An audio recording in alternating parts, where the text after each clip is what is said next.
ज्योतिस्वरूपा पूर्णावतार ज्योतिस्वरूपा पूर्णावतार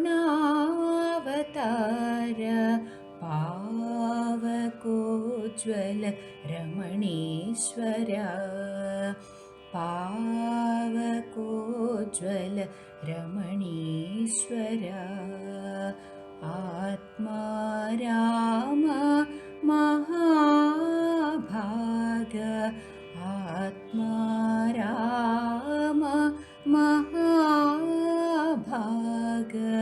पुरुषोत्तमा रमणीश्वर पुरुषोत्तमा रमणीश्वर तपोमया तिमिरहरा तपोमया तिमिरहरा महोत्साह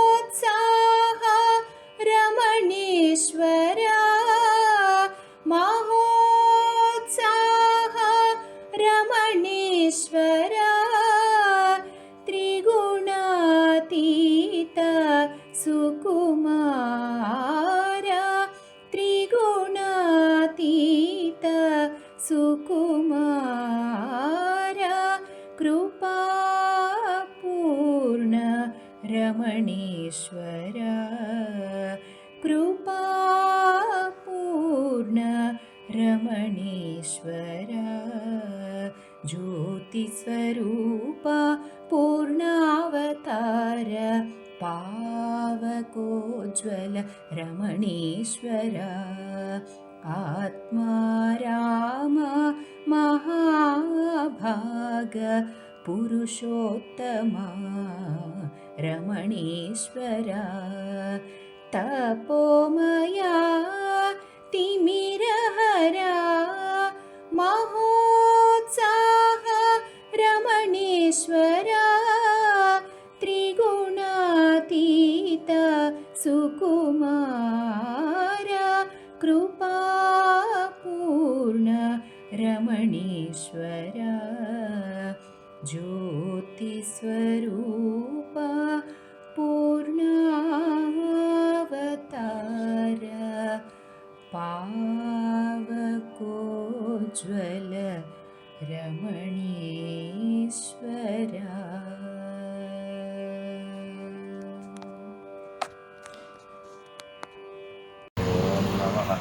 हरिः ओम् ब्रह्मानन्दं परमसुखदं केवलं ज्ञानयोगिं द्वन्द्वातीतं गगनसदृशं तत्त्वमस्यादिलक्ष्यम् एकं नित्यं विमलमचलं सर्वधी साक्षिभूतं भावातीतं त्रिगुणरहितं सद्गुरुं तं नमामि। नमो ब्रह्मादिभ्यो ब्रह्मविद्यासाम्प्रदायेभ्यो वंश ऋषिभ्यो महाभ्यो नमो गुरुभ्यः। सर्वोपप्लवरहित प्रज्ञानघन प्रत्यगतो ब्रह्मैवाहमस्मि अहं पदार्थरहितः सदाशिवसमारम्भाः व्यासशङ्करमध्यमाः अस्मदाचार्यपर्यन्ताः वन्दे गुरुपरम्पराः। हरि ओम् श्रीगुरुभ्यो नमः। हरि ओम्। ॐ निर्भयानन्दाय विद्महे अशतकल्पोनाय धीमहि तन्नो परात्परः प्रचोदयात्। ॐ साई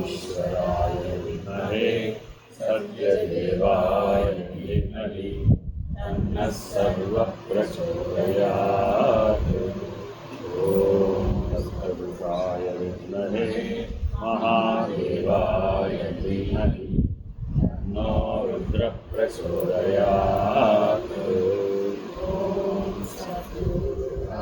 विद्महे ज्ञानबोधामृताय धीमहि तन्नो श्रीविद्यासागर प्रचोदयात्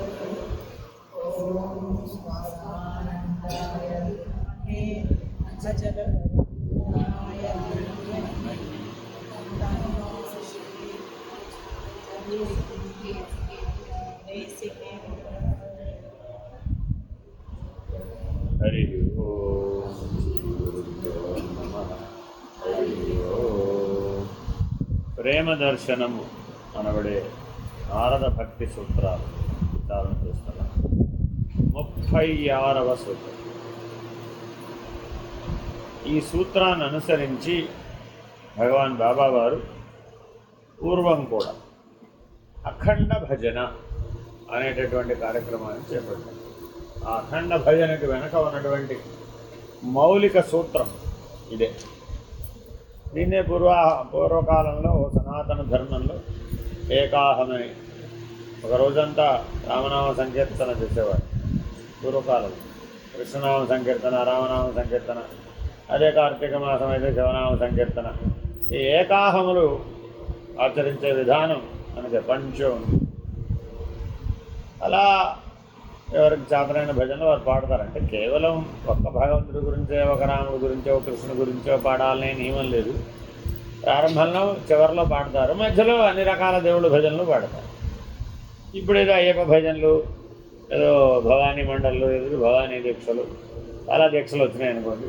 శనీశ్వర దీక్ష, ఈశ్వర శివ దీక్ష, ఇలా ఏమిటో యేసుప్రభు దీక్ష కూడా వచ్చేస్తుంది. సో అలాగా సకల దేవతలకి దీక్షలు ఉండడంలో తప్పేమి లేదు, అందులో నథింగ్ రాంగ్ ఇది. కాకపోతే ఆ దీక్షల యొక్క ప్రభావం ఎలా ఉండాలి అంటే అందులో ఒక రోజున అఖండ భజన అని తప్పక ఉంటుందన్న పెట్టేవాళ్ళు తప్పక. ఒక దీక్ష అంటూ ఉంటే ఆ దీక్షాకాలం ఒక 10 రోజులు, ఒక నెల రోజులు, ఒక 40 రోజులు ఉంటే అది ముగింపులోనో లేకపోతే ప్రారంభంలోనో ఈ ఏకాహంతో ప్రారంభించేవాడు. ఇది మన సనాతన ధర్మంలో సాంప్రదాయం. సరే, దానినే మనకి భగవాన్ బాబా వారు అన్ని రకాల ప్రార్థనలు కలిపి, అన్ని రకాల భజనలు కలిపి అఖండ భజనగా రూపొందించారు. ఈ అఖండ భజన యొక్క ప్రభావం భక్తి మార్గంలో చాలా ఉంది. అంటే ఎప్పుడన్నా మీరు ప్రయత్నించి చూస్తే తెలుసు. అంటే 1 గంట 2 గంటలు చేస్తే ఒక రకంగా ఉంటుంది. నిడివి పెరిగే కొద్దీ 3, 4, 5, 6, 7, 8, 10, 11, 12 ఇంకా కంటిన్యూ చేసామనుకో అలా పాడుతూ పాడుతూ పాడుతూ దేహస్పృహ కోల్పోయి పడిపోతాం. అలా ఇది చాలా సూపర్లైటివ్ డోస్ అన్నమాట, హై పవర్ డోస్ అఖండ భజన. సరే, ఆ విషయం గురించి ఈ సూత్రం చెప్తాను. ఎలాగా ఏమి అవ్యావృత భజనాత్. భజన చేసే వాళ్ళందరికీ ఇదే సూత్రం. అవ్యావృత భజనాత్. అఖండ భజన చేతను కూడా భక్తి సాధింపబడగలదు. అంటే అర్థం ఏంటి? ఇంతకీ భక్తి అంటే ఏమిటి? అభిమాన త్యాగం. భక్తి భక్తి భక్తి అని ఎన్నిసార్లు ఎందుకు చెప్తున్నాం? అభిమాన త్యాగమే భక్తి. అది ఎంతసేపు చేయాలయ్యా? నామస్మరణ ఎంతసేపు చేయాలయ్యా అంటే అఖండ భజనగా చేయాలి. అఖండ భజన చేసినప్పుడు ఈ దేహాభిమానం సహజంగా తప్పుకుంటుంది. చాలా సులువు సూత్రం. అందుకని నిర్భయానందలు ఏం చెప్పేవారు? అయినా శ్వాసతో సమంగా చెయ్యి, అదే అఖండ భజన. అంతర్ముఖ రహస్యం అన్నమాట. మామూలుగా బయట 12 గంటలో 18 గంటలో 24 గంటలు చేసేది బహిర్ముఖ సాధన. అంతర్ముఖ సాధన అంటే ఏమిటి? ఆ భగవన్నామస్మరణని శ్వాసతో సమంగా రోజుకి 21,600, 25,000. ఈశ్వరహంసలు కూడా కలిపితే 25,000. జీవహంసలు లెక్కేసుకుంటే 21,600. ఆ శ్వాసతో సమంగా కనుక నువ్వు మంత్రజపమో భగవన్నామస్మరణం చేసేవే అనుకోండి, అప్పుడేమైంది? అది అఖండ భజనగా మారు. ఆ అఖండ భజన వలన మనలో అఖండ చైతన్యం ప్రాదుర్భవిస్తుంది. ఇప్పుడు మనలో జీవాత్మగా ఏముంది? ఖండ చైతన్యం. ధన్యమే ఇది కూడా, కానీ ఖండమైనటువంటిది. అదే మనం ఈ ఏమంటారు దీన్ని? అవ్యావృత భజన. వ్యావృతం అంటే మనం ఏదో ఇంతవరకే, ఈ లిమిట్ ఆ లిమిట్, ఏదో పరిమితమైన వ్యవహారం. అవ్యావృత, లిమిట్లెస్. ఉదయము భజనే, సాయంత్రము భజనే, రాత్రి భజనే, పగలు నిద్ర భజనే, రాత్రి భజనే. ఆ నామస్మరణను వెడవడనమాట. ఎంతగా అందులో మునుగుతాడయ్యా అంటే జగత్స్పృహ కానీ దేహస్పృహ కానీ ఉండదు. అన్న మీరు గురువారం పెద్ద ఆయన వచ్చారు చూసారా, అందరికంటే పెద్ద ఆయన, ఆయన లీడర్ అండి. మీరు ఆయన పాడేటప్పుడు గమనించండి, ఆయన దేహస్పృహ కోల్పోతున్నాడు. మిగిలిన వాళ్ళందరూ తెలివి ఉండి పాడుతున్నారు, ఆయన పాడేటప్పుడు ఆ తెలివిని కోల్పోతున్నాడు. కానీ భజన మాత్రం తాళం తప్పడం లేదు. అన్ని భజనలు ఒకే తాళం, అన్ని భజనలు ఒకే రాగం, ఒకే శృతి, ఒకే గతి. కానీ అది ఆయన పట్టుకున్నాడు, మనం గమనించాయండి. అది పట్టుకున్నాడు. ఆ పట్టుకోవడం వల్ల ఏమైంది, అంతసేపు కూడా ఆయన ఆ స్పృహ కోల్పోతుంది. కానీ అహం పోకపోలేదు కాబట్టి మరలా వెంటనే అది వచ్చేస్తుంది. ఆ భజనకు ముందు తోస్తుంది, తర్వాత కూడా తోస్తుంది. ఎందుకని భక్తి అనన్య భక్తిగా మారలేదు, అభిమాన త్యాగం చేయలేదు, అహంకార త్యాగం చేయలేదు, కర్తృత్వ భోక్తృత్వాలను త్యాగం చేయలేదు, విషయ త్యాగం చేయలేదు, సంగత్యాగం చేయలేదు. ఇవేవీ చేయలేదు కాబట్టి ఆ తత్కాలవత్ మాత్రం అది అనుభవిస్తున్నాడు ఆనందాన్ని. తర్వాత మళ్ళా యథాస్థానం ప్రవేశించాడు వచ్చేస్తుంది. ఇలా మనం గమనిస్తే ఎంతమందిలోనో కనబడుతుంది ఇది. మనం దీని నుంచి నేర్చుకోవాల్సింది ఏమిటా, శ్వాసతో సమమైనటువంటి నామస్మరణ. స్మరణ ఎప్పుడవుతుందయ్యా అంటే నిన్ను నువ్వు విస్మరిస్తే అది స్మరణ అవుతుంది. నీకు నువ్వు గుర్తున్నంతకాలం అది స్మరణ అవుతుంది. నిన్ను నువ్వు మర్చిపోయావు, నీ పరిసరాలు మర్చిపోయావు, మరి అప్పుడు ఏమైపోయింది, అప్పుడు స్మరణ అయిందట. అందుకే కలవు స్మరణాన్ముక్తి అన్న సూత్రం ఇందులోదే. ఆ కలవు స్మరణాన్ముక్తి అంటే అర్థం ఇది. ఇవన్నీ త్యజిస్తే నీకు ఆ అభిమాన స్పృహ పోయింది, నేను శరీరమే అనే స్పృహ లేకుండా పోయింది. అప్పుడు నువ్వెవరు, పరమాత్మే. నేను జీవాత్మను కాకపోతే ఎవరు, పరమాత్మనే. రెండవ ముఖం ఏమిటంటే పరమాత్మ. అసలు వాస్తవానికి ముఖం అదే, ఈ తెచ్చిపెట్టుకున్నదే జీవాత్మ. దీన్ని వదిలేయడానికి ఏమిటి పెద్ద కష్టం. కాబట్టి భక్తి చక్కగా ప్రవర్ధమానమగుటకు సాధనలు చెప్పుచు అందు అఖండ భజనను కూడా చేర్చి, భజన చేయనప్పుడు మనస్సు విషయోన్ముఖము కాదు, దైవాయత్తమై ఉండదు. మనం ఇప్పుడు ఎన్నిసార్లు భజనల పాటలు విన్నామండి, అని దాదాపు అన్ని సంఖ్యల్లోనూ మనం ఏదో వింటూనే ఉంటాం. ఈ వింటున్నంతసేపు నీకు సినిమా స్టార్ చిరంజీవి గుర్తొస్తున్నాడో రావడం అన్నారు అనుకోండి, ఏమంటారు అప్పుడు? ఎవరంటే ఏం వింటున్నామో ఏం చేస్తున్నామో దాని మీదే దృష్టి తప్ప మిగిలిన అన్యమైన ప్రపంచం యొక్క దేవుడి. వాళ్ళు ట్రంప్ గారు ఎంత పెద్ద స్టేట్మెంట్ ఇచ్చాడో తెలుసా, థర్డ్ వరల్డ్ వార్ అక్కడ జరిగిపోతుంది, పట్టించుకోకపోతే ఎలాగా. ఇప్పుడు పట్టించుకుని వీడేమిటి చేశాడు, ఇంతేనా కాదా, విషయోన్ముఖం కాదన్నమాట, ఇంతేనా కాదా. అట్లా నియమించగలిగే శక్తి ఆ భజనకు ఉందన్న. కాబట్టి మనసుని ఏకాగ్రమనర్చాలన్నా లయమనర్చాలన్నా భజన ఉత్తమమైన సాధన. భజన చేయనప్పుడు మనసు విషయోన్ముఖం, దైవాయత్తమై ఉండును. భజన కాలమున భక్తుడు దైవ వాతావరణమున తన్మయుడయ్యుండు. తన్మయుడంటే తత్ప్లస్మయుడు అదేనండి. తనువును మరచి, అంటే తను అంటే ఏమిటి, త్వం. ఈ తనువుని నేను మేను అన్న త్వం పదాన్ని మరచి తత్పదంలో కలిసిపోయాడు. మయుడు, తత్మయుడు, తన్మయుడు. అప్పుడు ఏమైపోయాడు, ఆ చేసినంతసేపు వాడు తద్రూపుడే. తన్మయుడైన వాడెవడో వాడే తద్రూపుడు. ఆ తద్రూపము బ్రహ్మమే, ఆ తద్రూపము పరమాత్మే. మరి ఇప్పుడు అనుభవానికి వచ్చినట్టయినా కదా, లయిస్తే, వెరీ వెరీ ఇంపార్టెంట్, లయిస్తే. సాయి కీర్తినాథ్ గారు అంటారు, ఎవరి కోసం పాడుతున్నాం మనం, పరమాత్మ కోసం పాడుతున్నామండి. మైక్ ఉంటే ఎవడు లేకపోతే. We are not singing for the people those are listening. వినేవాళ్ళ కోసం పాడలేదు, పరమాత్మ కోసం పాడుతున్నాను, భగవత్ సేవగా పాడుతున్నాను, కైంకర్యంగా పాడుతున్నాను. నేను పాడేటప్పుడు నా కళ్ళ ముందు పరమాత్మే ఉన్నాడు అంతే. ఎవరి కోసం పాడుతున్నాను, వినేవాడు ఎవడు, పరమాత్మ. కాబట్టి అది ఒక గొప్ప గాన కైంకర్యం అయిపోయింది. అంతేనా కదా? అదే వినేవాడు తప్పట్లు కొట్టాడో లేదో అనుకున్నాడు, ఇంకా అయిపోయింది. అదేమిటి కమల్ హాసన్ సినిమా ఒకటి ఉంటుంది, నాట్యమైన సినిమా, ఏది సాగర్ కాదు కాదమ్మా, పంచభూతములు ముఖ పంచకమై, అదేనా అది? అయ్యేదంటారుగా అది. ఆవిడేదో రకరకాలుగా భూతాలు తెలియాలి, పంచభూతాలు అంటే తెలియదని రాస్తారు, విమర్శ రాస్తారు. సో ఆ సినిమాలో అదొక గొప్ప స్టార్టింగ్ సీనే దానికి ప్రాణం. ఆ తర్వాత ఏదో స్టోరీ కథ నడుస్తుంది అనుకోండి, తర్వాత ఎక్కడో బావి మీద నాట్యం చేస్తారు, అది కూడా కొద్దిగా జనాలను రంజింపజేసింది. కానీ అందులో లయమయ్యేటటువంటి లక్షణం చిట్ట చివరి సీన్ ఉంటుంది. ఏమిటంటే ఏదో శ్లోకం పలికిస్తాడు అప్పుడు ఆ చివర, కాదు కాదు అమ్మా, తర్వాత ఆ పాట తర్వాత చివరికి వాడు చనిపోతాడు. చనిపోతే తీసుకెళ్ళిపోతూ ఉంటాడు. అప్పుడు ఒక గొప్ప శ్లోకం చదువుతాడు అనమాట. అది మీరు చూడండి, తర్వాత చూస్తాను నేను, నాకు స్ఫురించగల.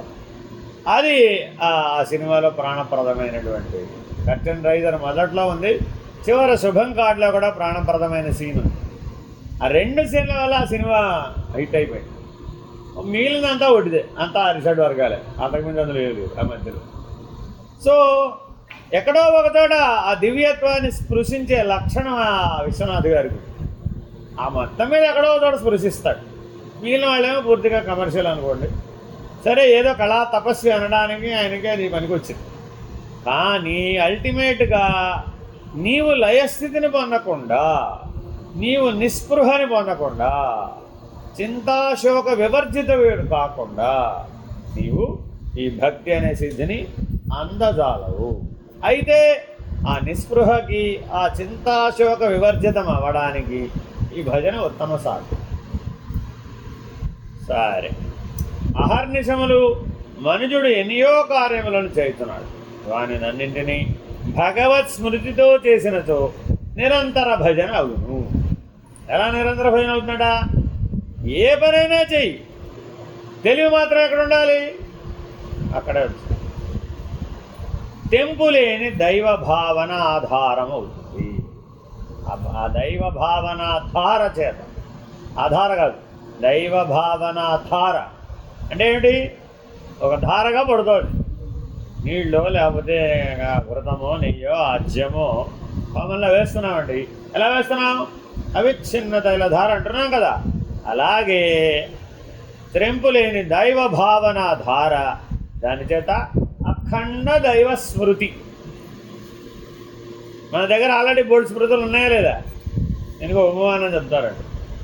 మనం బట్టలు ఆరేస్తున్నారు కదా, మీరు అక్కడ నేల మీద ఆరేసిందండి. అక్కడ దండ మీద ఖాళీ లేకపోతే ఆ నేల మీద గంజి పెట్టిన చీరలు ఆరేస్తారా లేదా? అలా నేల మీద ఆరేసిందండి ఒక ఆవిడ. కింద ఉన్న బల్లేరికాయలను తెలియదు. ఏం చేయాలి మరి దాన్ని? చిన్న చిన్నవి అండి. అది దారానికి ఎక్కేస్తాయి. తీస్తే దారాలు తెగిపోతాయి కూడా. గట్టిగా లాగితే దారాలు తెగిపోతే చీర తిరిగిపోతుంది. ఇప్పుడేం చేయాలి మరి? ఆ పక్కనే సర్కార్ కనప చెట్టు ఉంటుంది, దాని ముళ్ళు ఒకటి విరవాలి. అది అంత పొడుగు ఉంటుంది అనమాట. ఆ ముళ్ళుతోటి ఒక్కొక్క బల్లేరికాయ తీసేయాలి. తీసేసిన తర్వాత పెద్ద ముళ్ళు ఏం చేసుకుంటావు? ఇది కూడా పడి. అంతేనాయా? ఎంత గుజ్జి. మన స్మృతులన్నీ ఏమిటా? బల్లేరికాయ. ఈ అఖండ భజన ఏమిటా? పెద్ద ముళ్ళు. దీంతో అవన్నీ ఏరిపారేవయ్యా బాబు. ఏమిటి అఖండ భజన అంటే? అఖండ స్మృతి, తెంపు లేనటువంటి స్మృతి. ఎన్ని బల్లేరికాయలు తీసినా ఈ ముళ్ళుకేమావు, చూసుకోండి మీరు కావాల్సి వస్తుంది. అర్థమైందా? మరి తర్వాత ముళ్ళుతో ఏమైనా ప్రయోజనం ఉందా? దాంతో ప్రయోజనం ఉంది. అలా జాగ్రత్తగా గమనిస్తే తెంపు లేనటువంటి దైవ భావన ధార అఖండ దైవ స్మృతిగా ఏర్పడి మనలో స్మృతిలో ఉన్నటువంటి విషయ మాలిన్యాన్ని తొలగించు. అప్పుడు మనకేమిటైంది? ఇందాక చెప్పాడు కదా, విషయ త్యాగం చేయాలి, విషయ వాసన భావన త్యాగం కూడా చేయాలి. ఎందుకని? ఆ భావన స్మృతిలో ఉంటుంది, అప్పుడప్పుడు బయటకు వస్తుంది. సరేనండి? సంగత్వ దోషంగా ఏర్పడుతుంది.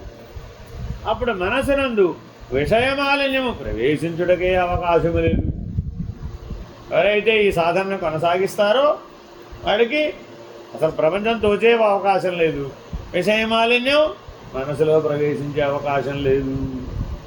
పానీయంబులు త్రాగుతు అని భాగవత పద్యం ఉంది కదా, గుర్తుతున్ హాసలీలా విలాసాదులను భగవన్నామస్మరణ ఎప్పుడు చేయాలండి? తాగేటప్పుడు చెప్పుకో, తినేటప్పుడు చెప్పుకో, ఆడేటప్పుడు చెప్పుకో, పాడేటప్పుడు చెప్పుకో, గెంతులు వేసేటప్పుడు చెప్పుకో, కూర్చున్నప్పుడు చెప్పుకో, పడుకున్నప్పుడు చెప్పుకో, మేలుకున్నప్పుడు చెప్పుకో, నిద్రపోయినప్పుడు చెప్పుకో, ఎప్పుడు చెప్పుకోవయ్యా. అలా చెప్పుకుంటానని ప్రహ్లాదుడు తన గురించి తాను చెప్పుకున్నాడు. అలాగే నీకు భగవన్నామస్మరణ చేసే అవకాశం ఎక్కడున్నాయా అంటే ఎందుకు లేదండి, చెయ్యాలనే అనుకోవాలే కానీ నీకు సమయం లేకపోవడం. ఐఎమ్ వెరీ బిజీ అన్నట్టు స్వామి వివేకానంద దగ్గర ఒక ఆయన ఇలాగే చెప్పాడు. ఆయన నువ్వు అఖండ భజన చేయాలా, ఎప్పుడు దైవనామస్మరణ చేయాలని వివేకానంద పెద్దగా ఉపన్యాసం చెప్పేస్తే హ్యాండ్ రైజ్ చేశాడు. స్వామి నాదొక డౌట్ అన్నట్టు. ఏం చెప్పన్నట్టు, పొద్దున్న నుంచి రాత్రి దాకా నాకు కిరాణా షాప్ అండి, వచ్చేవాడు పోయేవాడు, వచ్చేవాడు పోయేవాడు. వాళ్ళు అడిగిన వస్తువులు ఇవ్వడం, డబ్బులు తీసుకోవడం, కల్లా పెట్టలేసుకోవడం, చేయాలి అడిగేలా ఇవ్వడం, ఇదే గోల నాకు ఎప్పుడు కూడా. ఇదే ఉద్యోగం 25 ఏళ్ళు చేస్తున్నాను స్వామి, నా కుటుంబానికి అదే జీవనాధారం, అది లేకపోతే ఆధారం లేదు. మరి ఇప్పుడు నేను ఏం చేయమంటావు? నన్ను భగవన్నామస్మరణ చేయమంటే నేను అలా చేస్తాను. వాడు ఉప్పు అడిగే, వీడు పప్పు అడిగే, వాడు చింతపండు అడిగే, వాడు ఇంకోటి నూనె అడిగే, అది ఈ మూలుండే, ఒకటి ఈ మూలుండే, ఒకటి ఆ మూలుండే, లేవాలా, ఏమైనా తేవాలా, ఇవ్వాలా, డబ్బులు తీసుకోవాలి, ఉప్పు కోరేటు, పప్పు కోరేటు, చింతపండు కోరేటు, నూనె కోరేటు, ఎన్ని గుర్తెట్టుకోవాలి స్వామి. ఐఎమ్ వెరీ బిజీ అన్నాడు. బా అంత బిజీనా నువ్వు అని వివేకానంద ఏమన్నాడంటే, ఎవరికైనా డబ్బులు తక్కువ తీసుకోవడం కానీ, ఎవరికైనా డబ్బులు ఎక్కువ ఇవ్వడం కానీ చేసేవా? అంత బిజీ కదా నువ్వు, మరి లెక్కలు తప్పుకోవాలిగా. అంత వెరీ బిజీ అయితే అంత కరెక్ట్గా డబ్బులు తీసుకొని కరెక్ట్గా డబ్బులు ఎలా ఇవ్వగలిగి ఇస్తున్నావా లేదా? మరి అప్పుడు నీకు తెలివి ఉందా లేదా? అదేమిటి స్వామి, ఇదంతా చేసేది దానికోసమేగా. అంటే ఇప్పుడు నీ లక్ష్యం ఏమిటి? డబ్బు కాబట్టి అక్కడెక్కడా పొరపాటు చేయలేదుగా. అలాగే నువ్వు తక్కువ తూకం వేసి ఎక్కువ డబ్బులు తీసుకున్నా, ఎక్కువ తూకం వేసి తక్కువ డబ్బులు తీసుకున్నా, నీ దగ్గరకు వచ్చేవాళ్ళు నీ దగ్గర కొంటారు అని అక్కడ తప్పు చేయలేదుగా. మరి ఇప్పుడు అందులోనూ శ్రద్ధ వహించావుగా, ఇందులోనూ శ్రద్ధ వహించావుగా. రేపటి నుంచి ఓ పని చెయ్యి, డబ్బులు ఇస్తూ కృష్ణార్పణం అను. వాడేగా 100 రూపాయలు ఇచ్చాడు, 60 రూపాయలు 70 రూపాయలు కొన్నాడు, 20 30 తిరిగి ఇవ్వాలి. ఇచ్చేటప్పుడు ఏమో నువ్వు కృష్ణార్పణం అను. వాడు ఇచ్చిన 100 గల్లాపెట్టలు వేసుకున్నావుగా, రామార్పణం అంటూ గల్లాపెట్టు. ఇప్పుడు రోజు మొత్తం మీద నువ్వు చేసే పని ఏమిటి? వేసుకోవడం ఇవ్వడం, వేసుకోవడం ఇవ్వడం, వేసుకోవడం. వేసినప్పుడల్లా రామార్పణం, ఇచ్చినప్పుడల్లా కృష్ణార్పణం. అప్పుడు ఎంతసేపు జరిగింది? అఖండ స్మృతి. అర్థమైందండి? మీరు చెప్పిన ఐడియా బాగుంది. పని ఆపక్కర్లేదు, మార్చుకోక్కర్లేదు, వృత్తిని మార్చుకోక్కర్లేదు, చేసేదాన్ని వదలక్కర్లేదు. చేసుకున్నప్పుడు రామార్పణం, ఇచ్చినప్పుడు కృష్ణార్పణం. Very good. 1 సంవత్సరం చేసాడు, మళ్ళీ ఎప్పుడో తగిలాడు. స్వామీజీ అన్నాడు. ఏమిటి వెరీ బిజీనేనా? లేదు స్వామి, మీరు చెప్పిన ఐడియా బాగా పనిచేసింది. చేసుకున్నప్పుడు రామార్పణం, ఇస్తే కృష్ణార్పణం. సరే, సంవత్సరం చేసావు కదా, ఏమన్నా రాముడు కృష్ణుడు కనపడ్డా అని అడిగాడు. స్వామి, ఈ చిన్న పనిగా రాముడు కృష్ణుడు కనపడతాడా? నేను అనుకోలేదే. చెప్పు, డబ్బులు వేసుకోవడమే రామార్పణం అనుకున్నాను కానీ, డబ్బులు రామార్పణం, డబ్బులు కృష్ణార్పణం అనుకున్నాను కానీ, దీనితో రాముని కృష్ణుడిని చూడొచ్చు అనే ఐడియా నాకు తట్టలేదు స్వామి. రేపటి నుంచి ఆ ఐడియాతో చేస్తాను. అంటే భావరహితంగా చేశాడు, భావం జోడించేటప్పటికేమైంది భక్తి. అర్థమైందండి? అలా ఎప్పుడైతే లోపలేసినప్పుడల్లా గల్లాపెట్ట తీస్తే రాముడు కనబడుతున్నాడు, డబ్బులు ఇస్తే కృష్ణుడు కనబడుతున్నాడు. అంతే, భావం జోడించేటప్పటికి. డబ్బులు ఇచ్చిన వాడేవాడు రాముడు, డబ్బులు తీసుకున్న వాడేవాడు కృష్ణుడు. వచ్చిన వాడందరూ రాముడే, పట్టుకెళ్ళిన వాడందరూ కృష్ణుడే. 1 సంవత్సరం జరిగేటప్పటికి మహాభక్తుడిగా మారిపోయాడు. మళ్ళా కనబడ్డాడు. ఏమయ్యా ఎలా ఉన్నావు? స్వామి, మీ దయ వల్ల ఆ రామకృష్ణుల్ని ఎల్లప్పుడూ దర్శించగలిగేటటువంటి గొప్ప ఉపదేశం చేశారు స్వామి. ఈ జన్మకు మీరు రుణం తెచ్చుకోలేదు, మీరే నా గురువు. అప్పటిదాకా గురువు అన్న. కాబట్టి గురువు అంటే ఏంటి? ఇలా మార్చడం. అర్థమైందండి. చాలా జాగ్రత్తగా ఆయన చెప్పిన సమస్య వినండి. సమస్యనా కాదా? ఇలాంటిదే మరొకటి చెప్తాను మీకు. ఒక ఆయన ధ్యానం చేస్తూ ఉంటాడు. ధ్యానం సాధారణంగా ఎప్పుడు చేస్తాం? సంధ్యాకాలంలో చేస్తూ ఉంటాం. ప్రభాత సంధ్యకి, సాయంత్రం ప్రదోష సంధ్యకి చేస్తూ ఉంటాం. నేను పాపం ఏకాంతంగా ధ్యాన మందిరం పైన కట్టుకున్నాడు, పెంట్ హౌస్ కట్టుకుని అన్నీ ఏర్పాటు చేసుకున్నాడు. శిరసుఖమాసనం, కృష్ణాసనం వగైరా వగైరా, దర్భాసనం అన్నీ ఏర్పాటు చేసుకున్నాడు. పూజా మందిరం ఏర్పాటు చేసుకున్నాడు. ధూపదీప హారతలు ఏర్పాటు చేసుకున్నాడు. బోళ్ళు హడావుడి గంగ. ధ్యానాన్ని కూర్చోగానే గల్లు గల్లు గల్లు అని గాజుల శబ్దం అంటుంది. ఏం చేయాలి మరి ఇప్పుడు? ఏమిటి గాజుల శబ్దం అని ఇంటే ఏం లేదే అనుకున్నాడు. కిందకి వెళ్ళి చూసాడు, పైకి వెళ్ళి చూసాడు. బ్రహ్మచారి, పెళ్లి చేసుకోలేదు. మరి ఇప్పుడు ఈ గల్లు గల్లు గాజుల శబ్దం ఏమిటి? What is this non sense? నా మెడిటేషన్ డిస్టర్బ్ అయిపోతుంది, నా ధ్యానం డిస్టర్బ్ అయిపోతుంది అని ఎక్కడి నుంచి వస్తుందా అని గవాక్షంలో తొంగి చూశాడు కిటికీలు. ఆ కింద ఎవడ బాబు ఆవిడ ఆ టైంలో దంచుతుందట. ఆవిడ పని ఆవిడ చేసుకుంటుంది, వంట పని ఆవిడ పని. మరి ఆవిడేదో రోకలు దంచుతుంది కాబట్టి ఆ రోకలతోటి దంచుతుంది. చేతిలో గాజులు ఉంటాయి కదా, మట్టి గాజులు ఉంటాయి కదా, మరి శబ్దం అవుతుందా అవదా? అక్కడ జరిగే గాజుల శబ్దం ఇక్కడికి వస్తుంది. ఈ సైలెంట్గా ఏకాంతంగా డిస్టర్బెన్స్ లేకుండా అన్నీ ఏర్పాటు చేసుకున్నటువంటి ధ్యాన మహామేధావికి ఆ గాజుల శబ్దం వినబడి ధ్యానం డిస్టర్బ్ అయింది. గాజుల శబ్దం ఇప్పుడు దేనికి కనెక్ట్ అయిపోయింది? లోపల ఉన్న చిత్తవృత్తికి, వాసనా బలానికి, విషయ వాసనా భావనకి కనెక్ట్ అయిపోయింది. ఏమైపోయినప్పుడు ఎదురుకుండా ఉన్న పరమాత్మకు అసపోయాడు, ఈ ధ్యానం పోయి. ఇప్పుడు ఈ సమస్యకు పరిష్కారం ఏమిటి? వాళ్ళని ఖాళీ చేయించాడు, లేదంటే ఈయన ఖాళీ చేయాలి, లేదంటే తలుపులు మూసేశాడు, అది చేశాడు. ఎంత మూసేసినా ఏం చేసినా దృష్టి ఎక్కడికి పోయింది? అక్కడ ఉంది. Sound proof చేయించేసాడు.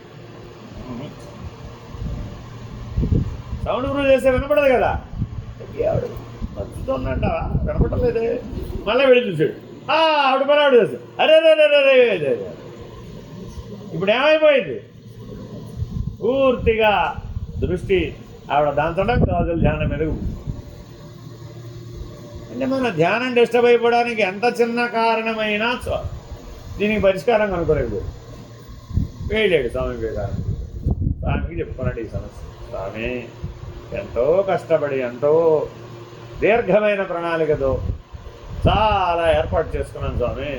నా ధ్యానం ఇలా బండలమాలైపోతుంది, చట్టు బండలైపోతుంది, ఏమీ ప్రయోజనం లేదండి. అప్పటికీ బ్రహ్మచారిగా ఉండిపోయింది స్వామి. ఈ సంసార త్యాగం చేయాలని, జగత్తును వదిలేయాలని, సన్యాసం పుచ్చుకోవాలని నానా కష్టాలు పడి ధ్యానం అంతా నేర్చుకున్నాను. ఆ స్వామి దగ్గరికి వెళ్ళాను. అది అధ్యక్షలు ఉపదేశాలు అన్నీ చెప్పి, నీ ప్రాబ్లం ఏమిటన్నాడు. ఆవిడ దంచకుండా చూడండి స్వామి. గురి నీ గోలపాడుగాను ఆవిడ పని ఆవిడ చేసుకోకుండా అర్థం ఉందని కాదనా? అది కూడా వెళ్ళి స్వామి వివేకానందుడికి తెలుసు. వివేకానంద వెళ్ళి ఆవిడకి చెప్పాలట, నువ్వు ఆయన ధ్యానం చేసినా నువ్వు దంచల మానేవమ్మా. ఎంత ఏమనిపిస్తుంది? ఇది అన్రిలేటెడ్ థింగ్ కదా. కానీ నీకు గనక స్ఫురించడం మొదలు పెడితే నీ చెవిలో దోమల శబ్దం అవుతుండే చూసుకోండి, నీ ధ్యానం చెదిరిపోతుంది. అది సింపుల్. అది మీ ధ్యానం చెదిరిపోవాలంటే చిన్న దోమ చాలు, అంత దూరం కూడా అక్కర్లేదు. దోమ గుయ్యి గుయ్యి గుయ్యి అనుకోండి, వెళ్ళిపోతుంది మన ధ్యానం ఏంటి. కాబట్టి మన ఏకాగ్రత, మన లయం, మన ధ్యానం, మన బలం ఎంతయ్యా అంటే చాలా బలహీనం అండి, వెరీ వీక్. సరే, వివేకానంద ఎంత తెలివైన వాడు. ఎందుకు ఊరికే ఆయన వాళ్ళ పేర్లు ఎందుకు చెప్తామంటే ఎంత సూక్ష్మగ్రాహ్యత వాళ్ళకి. నీ ప్రాబ్లం ఏంటన్నాడు. గాజులు చెప్పు. ఒక మంచి వెళ్ళి ఆవిడ్ని ఆ చేతికి ఒక గాజు, ఈ చేతికి ఒక గాజు వేసుకొని దంచుకోమని రిక్వెస్ట్ చేయి. చాలా వెళ్ళపడు. అయితే అది చేసిందనుకో గాజులు చప్పుడు రాదు. ఒక పరిష్కారం. ఆవిడ వెనకపోతే స్వామి నేను చెప్పింది ఆవిడే వినాలనే ఉంది. వాళ్ళ అత్తగారు ఒప్పుకోవాలి, వాళ్ళ ఆయన ఒప్పుకోవాలి, గాజులు చేస్తానంటే ఒప్పుకుంటారే ఒకటి గోల్డ్ అబ్జెక్షన్లు. అలా కాబట్టి ఏం చేయమంటావు స్వామి, ఏదో ఆల్టర్నేటివ్. గాజుల చప్పుడు మీద ధ్యానం చేయి. ధ్యేయాకార వస్తువుగా ఏం తీసుకోవాలి? ఆ ధ్వనినే తీసుకో. ఏమైపోయినప్పుడు ఏది కాదు భగవంతుడు? భగవంతుడు నాదస్వరూపుడు, శబ్దస్వరూపుడు, ప్రణవనాదస్వరూపుడు. సకల శబ్దములు ఆయనవే. ఆ మాహేశ్వర సూత్రాల నుంచి ఈ శబ్దాలన్నీ ఉత్పన్నమైనవి. భగవంతుని డమరకనాదం నుంచి శబ్దాలు ఉత్పన్నమైనవి. మరి ఏదైతే భగవంతుని చేర్చలేదు దాన్నే ధ్యేయాకార వస్తువుగా తీసుకో. ఆవిడనే పరమేశ్వరుడుగా భావించు. ఆవిడ దంచుతోని గాజులు తప్పుడవుతుందని అనుకున్నావు, అమరగన్నయ్యమ్మ అనుకో. ఆవిడ యొక్క మువ్వల నాదం అనుకో, కింకిణీ నాదం అనుకో. ఆ అమలగన్న యొక్క అమ్మ యొక్క కింకిణీ నాదాన్ని వింటే నీకేం డిస్టర్బెన్స్? ఆవిడెవరో పక్కన ఉంది పిండి దంచుకుంటుందని ఎందుకు అనుకోవాలి అని రెండవ సొల్యూషన్. ఇది బాగుంది, దిస్ సైడ్ ఏది జరిగింది, ఇది ఫాలో అయిపోతాను. అయిపోయాయి. ధ్యానం సరిగా జరిగిపోయాయి, పరమాత్మ సాక్షాత్కారం కూడా సులభమైపోయాయి. అంటే అర్థం ఏమిటి? నీ పర్సెప్షన్, నీ దృష్టి అనేది అదే నీ వృత్తికి మూలం. ఆ దృష్టి, అందుకని దృష్టిం జ్ఞానమయం కృత్వా పశ్యేత్ బ్రహ్మమయం జగత్ అని అపరోక్షానుభూతిలో శంకరుల యొక్క ఉపదేశం. కాబట్టి ఏం చేయాలండి? దృష్టిం జ్ఞానమయం కృత్వా పశ్యేత్ బ్రహ్మమయం జగత్. కాబట్టి చాలా జాగ్రత్తగా పానీయములు త్రాగుచున్నను భగవత్ పద్యమంది ఈ తత్వమే బోధింపబడి పై సూత్రమందు అవ్యావృత్త తెంపు లేనట్టి అని చెప్పినందువల్ల అఖండ భజనచే భక్తి చక్కగా అభివృద్ధి నొందగలదని స్పష్టమవుతుంది. భగవన్నామస్మరణ కూడా భక్తి యొక్క వికాసమునకు తోడ్పడగలదు. కావున ఏ కార్యమును చేయుతున్నను భగవద్భావన, భగవత్ స్మరణ కలిగి ఉండుట శ్రేయస్కరం. తైలధార వలె ఏడ తెగని దైవస్మృతి వలన ఇక మాయ హృదయమున ప్రవేశించుటకు అవకాశమే ఉండదు. అక్షర రక్షకముగు గురిని కట్టడమే భజన. ఇట భజనకు మూల సూత్రం. హనుమంతుడు రామనామంతో తన చుట్టూ ఒక పెట్టని కోటను కట్టాడు. అక్షర రక్షకమవు పంజరమును కట్టుకున్నాడట ఆయన. అందువలన సుందరాకాండంతా బాగా జరిగింది. సుందరాకాండలో ఆయన ఎన్నో మహనీయ కార్యాలు చేసినట్టు కనబడిందా లేదా? ఎలా చేసావయ్యా అని రావణాసురుడు అడిగాడు. నాలో ఏం లేదయ్యా బాబు, నన్ను రక్షించిన వాడు రాముడు. నువ్వేం అస్త్రాలు వాడావు? మా వాళ్ళు ఎన్నో దివ్యాస్త్రాలు ప్రయోగించారు. ఏది నీ ముందు నిష్ఫలమే, అన్నీ నిష్ఫలమైపోయింది. ఏది పనికిరాలి. మళ్ళీ నిర్జించలేకపోయాం. అసలు నువ్వు వానరుడివా రుద్రుడివా అని డౌట్ వచ్చేసింది మా వాళ్ళకి. సాక్షాత్ ఈశ్వరుడు వచ్చాయండి బాబోయ్, ఆయన తట్టుకోలేకపోతున్నాం అంటున్నారు. నువ్వెవరు అసలు, నీ శక్తి ఏమిటి అని అడిగి, నేను మామూలు వానరాన్ని, నా వెనకున్నటువంటి బలం రామనామ మహిమ. నన్ను రక్షించినది ఆ అక్షర రక్షకమగు పంజరం. నా చుట్టూ ఆ రామనామం అంటే పంజరం కట్టబడింది. ఆ పంజరాన్ని దాటి మీరు వేసిన అస్త్రాలు ఏవి కూడా నా మీద ప్రభావితం కాలేదు. కాబట్టి ఈ భగవన్నామస్మరణ, ఈ జపం, ఈ అఖండ భజన అనేటటువంటి లక్షణాలు మన చుట్టూ అక్షర రక్షకమైనటువంటి పంజరాన్ని నిర్మించి మాయ జరడానికి దుర్భేద్యమైనటువంటి కవచాన్ని సృష్టిస్తుంది. ఆ కవచాన్ని భేదించడం మాయ వల్ల కూడా కాదు, సృష్టి కూడా చేయగలమేమో కానీ ఈ దైవనామ నిర్మితమైనటువంటి పంజరాన్ని, కవచాన్ని భేదించడం మాయకి వీలు కాదు. త్రిగుణాత్మకమైన మాయ మీ హృదయమున ప్రవేశించడానికి అవకాశమే ఉండదు. కనుక అఖండ భజన భక్తికి సాధనమని ఈ సూత్రమున పేర్కొనబడినది. హరి ఓం. శ్రీ గురుభ్యో నమః. హరి ఓం. పూర్ణమద పూర్ణమిదం పూర్ణాత్ పూర్ణముదచ్యతే పూర్ణస్య పూర్ణమాదాయ పూర్ణమేవావశిష్యతే. ఓం తత్సత్. ఓం శాంతి శాంతి శాంతి. హరి ఓం. శ్రీ గురుభ్యో నమః. హరి ఓం. నారాయణ నారాయణ. आत्मज्योति नमो परमात्मज्योति नमो आत्मज्योति नमो परमात्मज्योति नमो अखण्ड ज्योति नमो मम जीवन ज्योति नमो अखण्ड ज्योति नमो मम जीवन ज्योति नमो अंतर्यामि नमो श्री सद्गुरु साई नमो अंतर्यामि नमो श्री सद्गुरु साई नमो आत्मज्योति नमो परमात्मज्योति नमो आत्मज्योति नमो परमात्मज्योति नमो अखण्ड ज्योति नमो मम जीवन ज्योति नमो अखण्ड ज्योति नमो मम जीवन ज्योति नमो अंतर्यामि नमो श्री सद्गुरु साई नमो अंतर्यामि नमो श्री सद्गुरु साई नमो आत्मज्योति नमो परमात्मज्योति नमो आत्मज्योति नमो परमात्मज्योति नमो।